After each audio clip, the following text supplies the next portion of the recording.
Now, the African Transformation Movement is demanding that President Cyril Ramaphosa and the police be held accountable.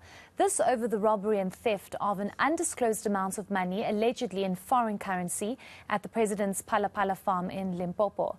The party has disposed a statement at the Office of the Independent Police Investigating Directorate and believes IPID will continue with investigations. Reporter Govan Whittles is following the story for us, and he now joins us now live.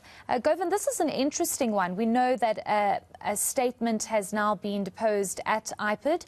What does it say? Tell us more.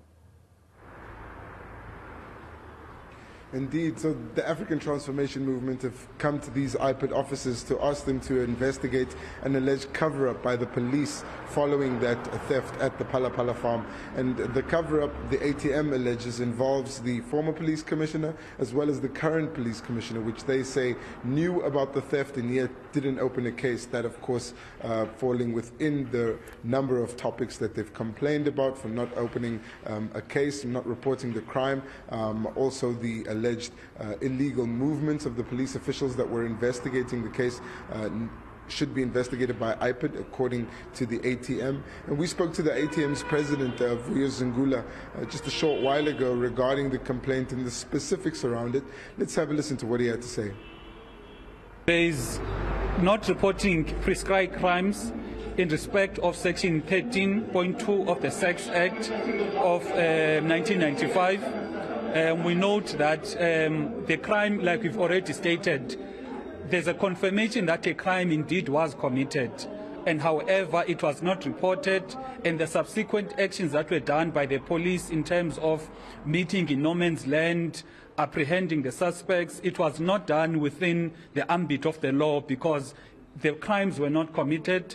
The other one was the unlawful interrogation of suspects, and the other one that is very critical, which is the kidnapping, because kidnapping speaks to the fundamentals of our country, where it speaks about the Bill of Rights, because if a person has been deprived his right to movement, it speaks to the crux of the problem that we face, whereby the suspects or alleged suspects have been unlawfully kidnapped so that whatever investigation that the police were going to do, they could do it. So those are amongst the crimes which IPID has said it falls within their mandate.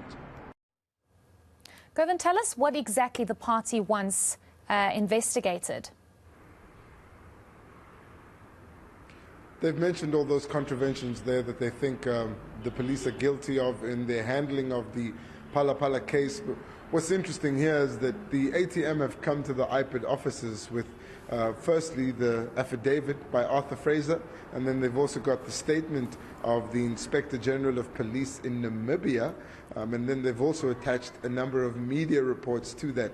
That's the bundle of evidence that they've submitted to the IPID investigators. And we spoke to IPID a little bit earlier. They said that the investigators would now have to apply for an investigation to be opened with the executive director of IPID, and that decision could take a while. But in the meantime, the ATM says it wants IPID to investigate whether or not the police are involved in a cover-up here, and says it has far-reaching implications for the police itself. Of course, they've dragged the name of the new police commissioner, Fani Masemola, into this, and say they'll be keen to see what IPID says regarding whether or not they'll proceed with that investigation. But let's have a look again at what the ATM president had to say about the scope of this investigation and what they hope for.